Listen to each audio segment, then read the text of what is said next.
The president spent a lot of his first 100 days in the top federal job, eliminating other federal jobs. The latest to go are about 400 people who put together the National Climate Assessment. They were informed today that they are out of work. But how much is being saved with all of these job cuts? Nancy Cordes has the results of a CBS News analysis.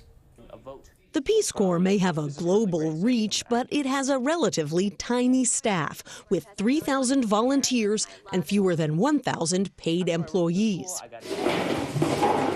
But it was not small enough to escape the notice of Elon Musk's Operation DOGE,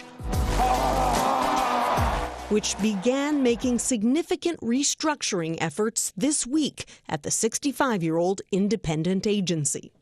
If the savings are rather small and the pain is high, DOGE is going to be a liability. Nat Malkus is a senior fellow at the conservative-leaning American Enterprise Institute, and he's been tracking DOGE's cuts. He says while DOGE claims to have slashed about $160 billion in federal spending so far, the actual figure could be about half that, which amounts to less than 1% of the government's annual budget.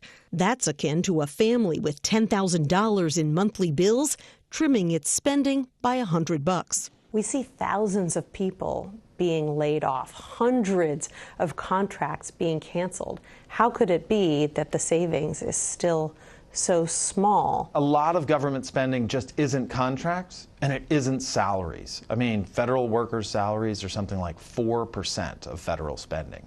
If you really want to cut federal spending, you're going to have to cut into the programs where the lion's share of the money is. That's Medicare and Medicaid, Social Security, and we spend a lot on interest.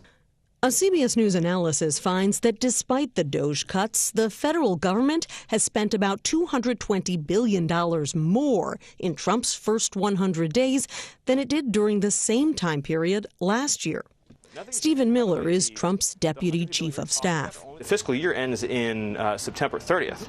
There's still a lot more year left. So let's see where we are at the end of the year. And Nancy Cordes now at the White House. Nancy, a lot of people might remember Elon Musk saying he'd balance the budget with the DOGE cuts. Was that realistic? It was not, because that would have required him to cut about $2 trillion in spending. And just for comparison, Maurice, that would be about 12 times more than DOGE claims to have cut so far.